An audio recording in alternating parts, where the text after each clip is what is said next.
This is me in my long trousers delivering newspapers to this man. And he just arrived in the village and he asked me if there was clay in the local cliffs. And I said, yeah, there's clay in the cliffs, and sometimes we would dig clay out and make models of aeroplanes and tanks, Spitfires, put them in Mum's oven, bake them hard, and then we could paint them with camouflage colours. Now he asked me to take some clay to the place where he worked, and he said he was a teacher in the art school in the nearby town.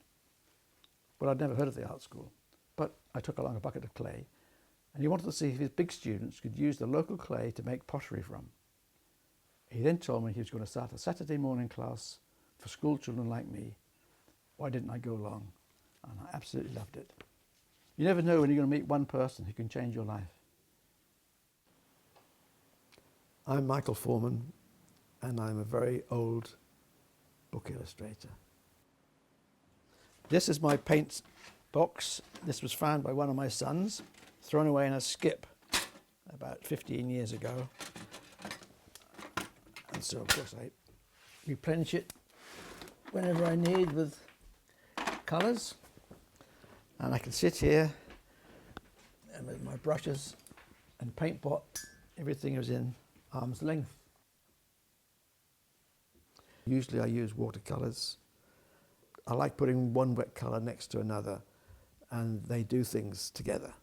And so it's a little bit of alchemy in a way, and not totally controlled. That's what I like about it. Actually, this is what I'm working on at the moment. It's a book about a very grey world until it's transformed by these children who plant up all the waste ground they can find with flowers.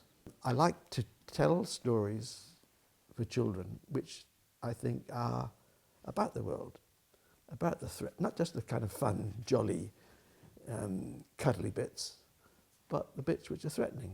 But it's important at the end of the book to leave them with hope and a feeling that they can do something about it.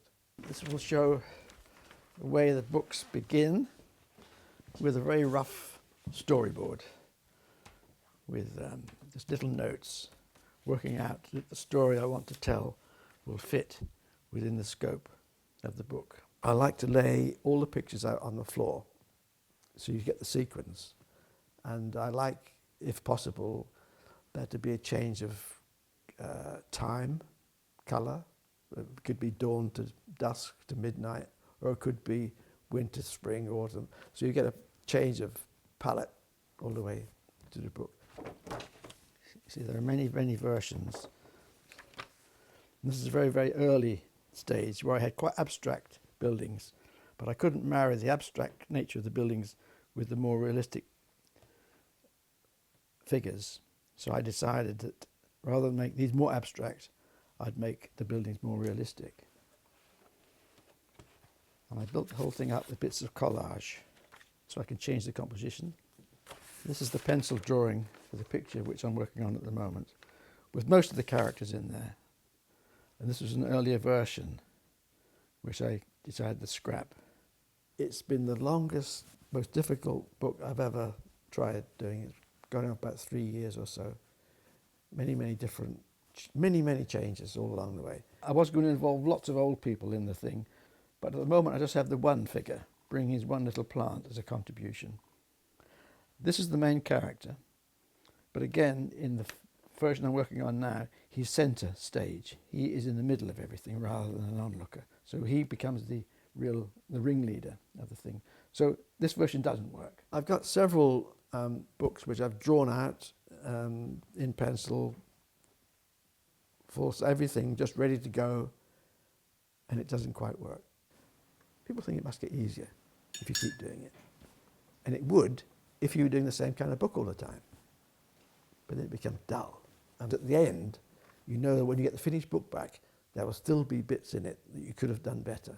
This is the back of the house I had in Mallorca many years ago in 1960. And it was such a fantastic day, and I was just sitting in the garden. Didn't have any colours to hand, but the sky was so blue, I just wrote blue sky all over the sky. The recording of ideas is really all thanks to this very, very first Saturday morning at the art school when I was 11, 12 years old. And this man, whose name is Tom Hudson, gave us all a little sketchbook. And all the years since then, I've just been filling scores and scores and scores of these books. India, Sikkim, Himalayas, New Zealand, Bali, South Pacific. Each one of these is a kind of a diary of a few months, which will encompass wherever I happen to be, who I meet, and ideas I get along the way. I have a bit of an idea, and I'll suddenly think, well, 10 years ago I was in such and such a place, and this I think might be relevant. So I go back to that sketchbook, and I'll go back and I'll find the sketches of that place.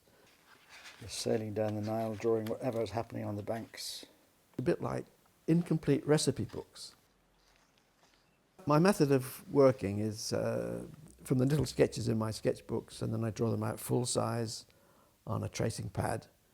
And then if that's working, I can then transfer with tracing onto my finished cartridge paper. Time to go home, said the setting sun. Piggyback time, said Little Bear. I just love the drawers of stuff. You pull, I'll have a bit, and you pull it, and there's all these colours there. It's like working with rainbows.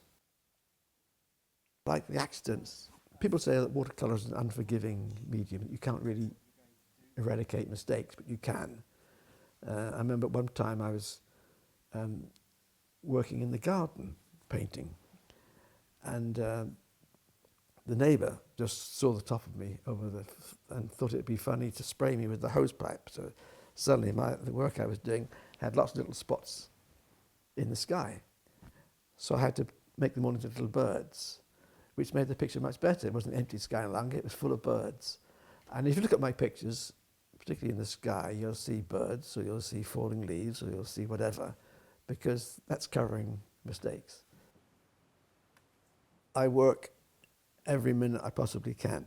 It's a full day, every day, and I'm really, really lucky that I can do that. People joke with me, like, do you ever have a day off? Why would I have a day off? At the end of the day, I want something to be on a piece of paper that wasn't there before. Good or bad, I need to do something. Christmas Day, just the same. If you're an artist, it never ends until you completely snuff it. And even after